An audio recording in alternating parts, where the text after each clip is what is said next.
السلام علیکم ورحمۃ اللہ وبرکاتہ۔ اعوذ باللہ من الشیطان الرجیم، بسم اللہ الرحمن الرحیم۔ قلنا اهبطوا منها جميعا فإما يأتينكم مني هدى فمن تبع هداي فلا خوف عليهم ولا هم يحزنون والذين كفروا وكذبوا بآياتنا أولئك أصحاب النار هم فيها خالدون۔ سورہ بقرہ کی آیت نمبر 38 اور 39 کو آج ہم سمجھنے کی کوشش کریں گے۔ اللہ تبارک و تعالی نے ارشاد فرمایا، قلنا ہم نے کہا، اہبطوا اتر جاؤ، منہا اس سے، جمیعاً سب کے سب، فإما سو اگر یا جب، یأتینکم آئے تمہارے پاس، منی میری طرف سے، ہدن ہدایت، فمن تبع سو جو یا جس نے اتباع کی، ہدایہ میری ہدایت کی، فلا خوف علیہم سو نہ خوف ہوگا ان پر، ولا ہم یحزنون اور نہ وہ غمگین ہوں گے۔ جب آدم علیہ السلام کو اس دنیا میں بھیجنے کا مرحلہ آ گیا تو اللہ تعالیٰ نے اس وقت کو ذکر فرمایا ہے کہ ہم نے کہا کہ اتر جاؤ اب سب لوگ، یعنی آدم علیہ السلام بھی، حضرت حوا بھی اور شیطان بھی، سب کو حکم ہو گیا کہ بھئی اتر جاؤ اس زمین سے، اس جنت سے، سارے کے سارے۔ فَإِمَّا يَأْتِيَنَّكُم مِّنِّي هُدًى پھر جب بھی تمہارے پاس آئے میری طرف سے کوئی ہدایت، یعنی دنیا میں جب ہم تمہیں بھیجیں گے تو ہم ہدایات بھی بھیجتے رہیں گے وقتاً فوقتاً کہ اس دنیا میں زندگی کیسے گزارنی ہے، کن چیزوں کو کس طرح استعمال کرنا ہے، کن چیزوں کو استعمال ہی نہیں کرنا، یعنی کیا تمہارے لیے حلال ہے اور کیا حرام ہے، تو ہدایت آتی رہے گی۔ سو اگر تمہارے پاس کوئی ہدایت آئے، فمن تبع ہدایا فلا خوف علیہم ولا هم یحزنون، تو وہ جو ہدایت آئے گی تو جو بھی لوگوں میں سے جو بھی پیروی کرے گا اس ہدایت کی، تو انہیں دو انعام اللہ تعالیٰ نے یہاں بتائے ہیں، دو انعامات کی خبر دی ہے۔ ایک انعام یہ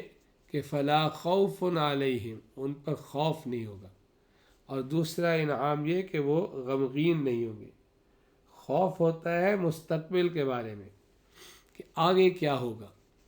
جدھر جا رہا ہے، یعنی اس دنیا میں تو تم بھیجے جا رہے ہو، تو دنیا میں جب انسان آیا ہے تو اسے معلوم ہے کہ مرنا ہے اور مر کے واپس اللہ کے پاس جانا ہے۔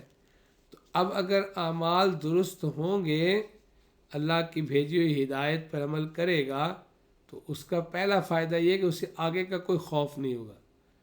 کیونکہ اس نے ایمان قبول کیا ہوا ہے، اس نے اللہ کو مانا ہے، اس کے انبیاء کرام کو، اور موجودہ دور کے مطابق بات کریں تو اس کے آخری نبی علیہ السلام کو اس نے مانا ہے، تو اس لیے آئندہ کا کوئی خوف نہیں۔ اور حزن کہتے ہیں غم ماضی کے بارے میں ہوتا ہے کہ کاش میں نے یہ کام کیا ہوتا یا کاش یہ کام نہ کیا ہوتا۔ تو جب اعمال صحیح کیے ہوں گے، اللہ کی ہدایت پر عمل کیا ہوگا، تو اسے ماضی کا بھی غم نہیں ہوگا، اسے یہ غم نہیں ہوگا کہ کاش میں ایمان لے آتا، اسے یہ غم نہیں ہوگا کہ کاش میں یہ گناہ نہ کرتا، یہ نیکی کا کر لیتا، یا میں وقت پر توبہ کر لیتا۔ تو یہ اعمال اگر درست رکھے گا تو آج کے بارے میں بھی پتہ چل گیا کہ اس دنیا میں بھی انسان اگر اللہ کی بھیجی ہوئی ہدایت پر عمل کرے گا تو یہ جو پریشانیاں اب ہر وقت رہتی ہیں، کسی کو ڈپریشن ہے، کسی کو کوئی پریشانی ہے، غم ہے، تو وہ اس طرح کا غم نہیں ہوگا جس طرح ہر وقت لوگوں پہ ایسا سوار ہو جاتا ہے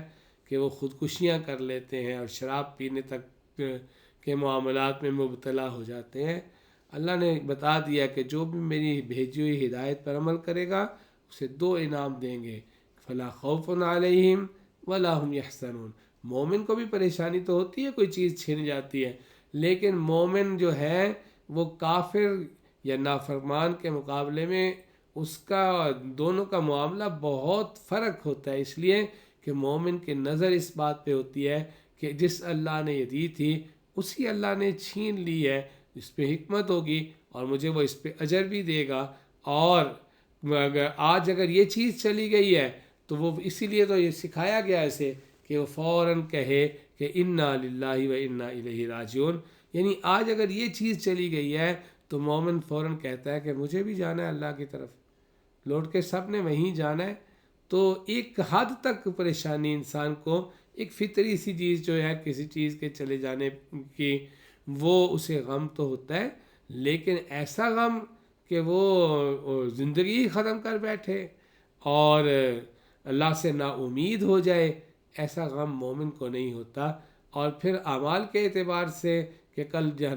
موت کے بعد جا کے اسے یہ غم ہو کہ کاش میں ایمان لے آتا اور کاش میں نے اعمال صحیح کیے ہوتے، کاش میں نے وقت پر توبہ کی ہوتی، تو ایسا کوئی غم مومن کو نہیں ہوگا، کیونکہ وہ دنیا میں ہر وقت توبہ کرتا ہی رہتا ہے اور اللہ سے معافی مانگتا رہتا ہے غلطیوں پہ، اور ایمان پر قائم رہتا ہے، اپنے ایمان کو بچا کے دنیا سے لے جاتا ہے۔ تو اللہ نے فرمایا اسے نہ آگے کے معاملے میں کوئی خوف ہوگا اور نہ انہیں ماضی کے بارے میں کوئی غم، کوئی پریشانی ہوگی۔ اس کے برعکس فرمایا والذین کفروا وکذبوا بآیاتنا، اور وہ لوگ جنہوں نے کفر کیا اور انہوں نے جھٹلایا ہماری آیتوں کو، اولئک اصحاب النار، یہ لوگ ہیں جہنم والے، ہم فیہا خالدون، اس میں رہیں گے ہمیشہ۔ یعنی اللہ کی آیات کو جو بھیجی گئی تھی انہیں نہیں مانا، ان کا انکار کر دیا، انہیں جھٹلایا، تو پھر نتیجہ کیا نکلا کہ جہنم، اور جہنم بھی ہمیشہ کی ہمیشہ ہمیشہ اس میں رہنا ہوگا۔ تو جب دنیا میں بھیجا جا رہا تھا اسی وقت بتا دیا گیا تھا کہ دنیا میں جا رہے ہو اور تمہارے لیے 2 صورتیں ہیں، ہدایات آئیں گی، اب مان لو اور اس پر عمل کر لو گے تو جو ان پر عمل کر لے گا انہیں نہ کوئی خوف ہوگا نہ ان پہ کوئی غم ہوگا، اور دوسری صورت یہ کہ نہ مانو تو جو نہیں مانے گا تو اسے بھی پتہ ہونا چاہیے کہ اس کے لیے پھر آگے جہنم ہے اور ہمیشہ اس جہنم میں رہنا ہوگا۔ اللہ تعالیٰ اپنی پناہ میں رکھے اور اپنے احکامات کی اتباع کرنے کی، پیروی کرنے کی توفیق عنایت فرمائے۔ السلام علیکم ورحمۃ اللہ وبرکاتہ۔